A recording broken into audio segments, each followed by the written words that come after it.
Now, for Yemi Cardoso, when you look at him, he's a political appointment. How? Now, I have my fears. Now, these are my fears. We've seen that the president has a vision. And his vision is to make sure we have a good economy. And this is the first president that has a special advisor on monetary policy. Now, what it means is that the special advisor on monetary policy will continue to liaise with the CBN. Because what we don't know about the CBN, that the CBN is strictly supposed to make monetary policy decision, not economy decision. The economy decision has to come from the government. The CBN will not look at that economic decision from the government and base its monetary policy on how to help the government move forward with those decisions or how to complement the government on those decisions. Okay. So it mustn't be seen like the president is appointing his own man so that his own man would drive his economy agenda through the monetary policy that will be suitable. Because every developed world, what we see in monetary policy and economics is that it seems to go into the let me give you an example. When rate is hike by the monetary policy, the economy policy come to look, okay, how can we help our people not suffer this rate hike? By coming up with a little bit palliative, so okay, they have high rate, so does it mean that we need to pump in more money because we are a consumer-driven economy? So they are always different, but they need to complement each other. Now, what we saw in the Emefiele term, we saw a CBN that became both physical, involving the physical policies and economic policy, direct intervention. It's not the place of CBN to be doing direct intervention in rice production, direct intervention in milk production, direct intervention in... we saw that a lot. A lot. Muktar, sorry for interrupting you. Let me look at that aspect of the central bank governor's function, or the central bank's function. Control of credit, and then maintaining a stable exchange rate. You know, when it comes to control of credit, that's where they come to the hiking rate, high interest rate, low interest rate. And Mr. President said, I want to make sure that we have credit. Yes. I want to make sure that we have a low interest rate. And I think he's beginning to assemble his team. And I think that's why he brought him. Now. But even in doing that, you've got to be looking at what you people refer to as market fundamentals. Market fundamentals are driven by the economic policies. Okay.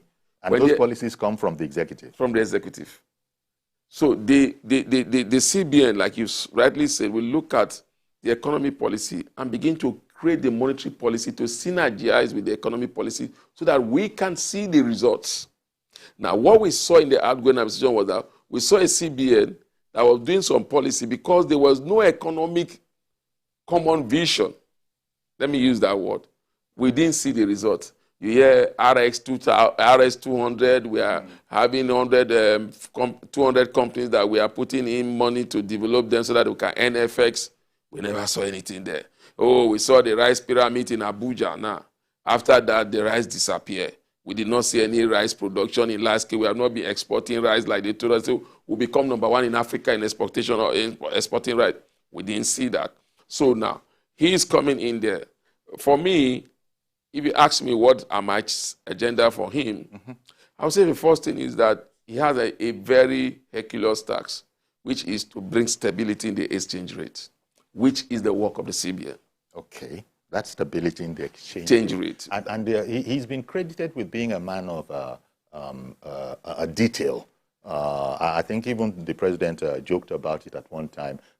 One of the reasons they say he has the moniker, he had the monitor of a headmaster that the president joked about was that you couldn't bring anything past him without him asking, under what head does this come? That seems to suggest that this is a person who is going to keep an eye on the details, because it's in the details that a lot of mischief happens. I think for me it's an exciting appointment because it's very exciting appointment. Like you said about details, like I said, he normally come up with those economic policy news, talked about it.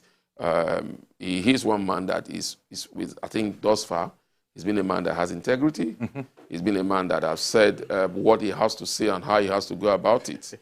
That independence. Yeah, that independence. It's desirous for a central bank governor to have true independence? Yeah, we must see. Even though you've explained how there must Yeah. be this We want to synergy. talk about the independence. Independence is not completely independent, but it's almost 90% independent in area of monetary policies. Okay. Now, it's different from currency. Like if you want to change the naira denomination, you want to temper with the currency, you want to say, okay, one naira to exchange. You remember when Soludo came, he wanted to say, okay, let's redenominize the naira. Yes, let's knock a few zeros off. Zero off. And President Yaradua said, look, yes, you are independent, but when it comes to the area of currency, you still need to seek approval from me. You still need to let me know what you want to do. Then I have to sit with my team and agree with you. Remember, that was the problem with the Emefiele. When the representative of the government in the Monetary Policy Committee, which is the Minister of Finance, who also have somebody that he will nominate to be in that, said, I'm not aware of this policy. So that was a mess. That was a mess. So, so we need to see those synergies.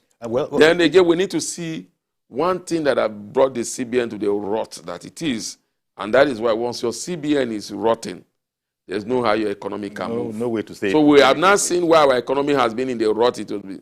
Now, we need to see corporate governance.